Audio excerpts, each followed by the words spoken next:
All right, question 2 in this edition of Agape Eros Live. Definitely go and check out the first episode, linked right above my head, right here, to get a little context about what we're doing and what we're talking about. Question 1 was on warning signs. So, question 2. This person stayed in their seat, so I'll tell you her question. She asked, how do you address boundaries with parents without being disrespectful when they think you're making the wrong decision?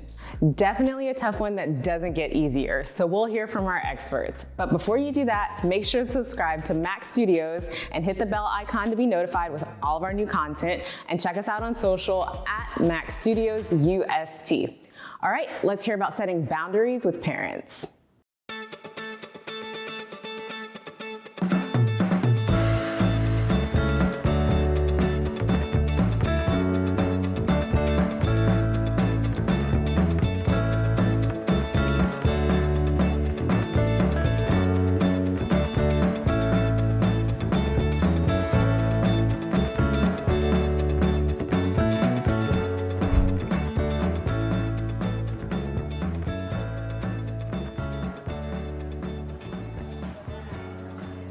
David, do you want to start with that one? Sure. So, that's one of the trickiest ones, right? Because the first thing I want to say as I was listening to my colleagues in agreeing is that it's hard to figure out instances where you either exit out of the relationship or you take a step back, or in this instance, in most instances when it's your family, you want to continue the relationship, right? Even if it's difficult. And so I think so much of it is just having the conversation, especially during key transition times, right? So one key transition time would be college, what you're all experiencing to an extent, where both sides, you and your parents, whether you're living on campus or living at home, in their eyes, right? Especially if you're a freshman or whatever it may be, that it's oh yeah, everything is this kind of, right, the same as it used to be. And for you, you're going through some things where you're having to navigate that change. And so I think the hardest thing that being a parent myself, and my desire is this, right? First assuming the good and wanting to have that conversation. And sometimes you may be the one that has to initiate that conversation, right? I think most of your parents, let's just assume that most parents have that desire to connect with their kids on a heart level. But here's the thing, they probably don't exactly know how, right? And cultural experiences play into this. For example, when I look back on my relationship with my parents, it's that they migrated to the United States. I came here when I was 4. And so we grew up in different cultures. So it's, how do I still, on one end, kind of make some autonomous decisions, still impacted by them, while navigating the fact that, they're my parents, I want to respect them. But at the same time, there's some things I'm you know what? I feel really strongly about XYZ stuff, right? So I think you're going to have to initiate that. I had to initiate, I remember it was a Christmas break, right? A Thanksgiving break. This was when I went to law school after I finished up, my first semester. And I was already quite confident that I was going to finish law school, but I was going to go into something else. I remember that I was oh, this is going to be a really hard conversation with my parents. Right? I'm oh, no, I'm looking forward to this. So I was pleasantly surprised when I told them I no longer wanted to practice law while in law school, right? I thought both of them would be just furious. Only one of them was. I was hey, that's pretty good. Yeah, that's what you're so good at. Right? I was my mom was sometimes you're surprised, right? By how your parents may react. My mom was so incredibly supportive. She's oh yeah. She said something yeah, I never thought you'd be too good at law. I was what? I was ow, thanks, I guess. All right. So anyways, but she threw her support, right? And so I think in so many of these instances, don't think about it as a one-time deal where, it's all or nothing. Think of it as a series of conversations, and that should take the pressure off. Larry, what do you think?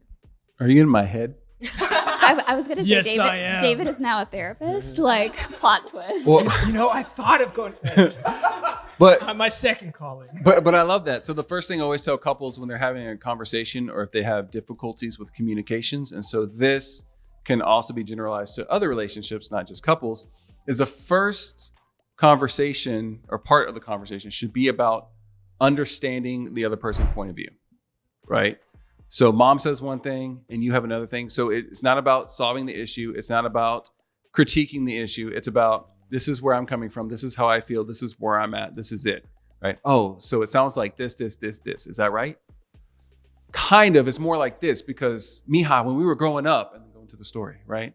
And then you get all the background information and you're like, oh, okay, wow, I didn't see it that way, right? Now your job is to kind of talk about what you're feeling, where you want, kind of what you want, and then making sure that, so I hear what you're saying, you want more freedom, right? You don't want to feel like we're treating you like a child anymore, right? And that's kind of the end of the conversation, just not deciding anything, not doing anything rash, just hearing each other. So many times we do what I call the competition of needs. I want this. Well, I want this. Well, I want this. Well, I want this. And we never hear each other, right? Instead, we're both trying to get our needs met, but none of us are here to meet each other's needs, right? So when you kind of take that, then the second part of the conversation can be, I like to say the brainstorming session. So this is, no idea is too crazy, right? Well, I move out and then you move out, right? Okay, that's an option, right?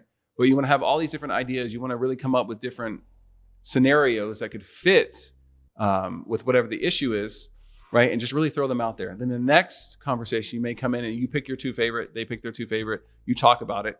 And then one of my favorite books is Never Split the Difference, How to Negotiate as if your life depended on it, is instead of trying to solve everything yourself, right? If it's a parent or someone in authority, ask them, how can we make this work so that we both get a little bit of what we want?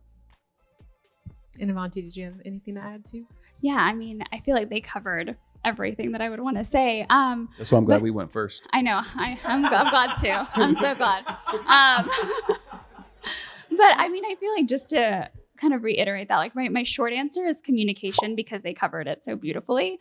But I think it also, like, this might sound a little weird, but I think it also goes back to our relationship with ourselves and recognizing that our needs are also important, while holding space for, absolutely, there's this need for respect, right? Especially when parents are involved and all of that. But I think acknowledging that your needs matter and who you are and what you need should also be respected, right? And I think there's a way to navigate that with communicating the way my colleague said so beautifully, right? Like, I think there's a way to do that in a way that balances the respect and honors their perspective as well. But I always go back to that relationship with ourselves, right? Knowing our worth and knowing that our needs matter, because I think sometimes that stops us. I can speak for myself. Like, sometimes that's hard, right? To say, okay, like, I do have a voice in this relationship, even if maybe there's a power differential, like it could be at work too, right? But knowing that your voice matters and your needs matter because you have that self-worth. And I think when you recognize that your needs are also important, then we can then have that conversation of, hey, I need to talk about this. Like, this is really hard for me and I care about you, right? Coming at it from, I care about you and I want this relationship to be better. I want to understand where you're coming from. I also want that respect for you to see where I'm coming from. So I think it all kind of goes together. Yeah, that's awesome. And that definitely delineates that kind of conversation. I never thought about that as a series of conversations. So I need to hear that next time. Agape and Eros is a podcast produced by Max Studios at the University of St. Thomas in Houston. Check us out on Facebook, Instagram, and TikTok at Max Studios UST.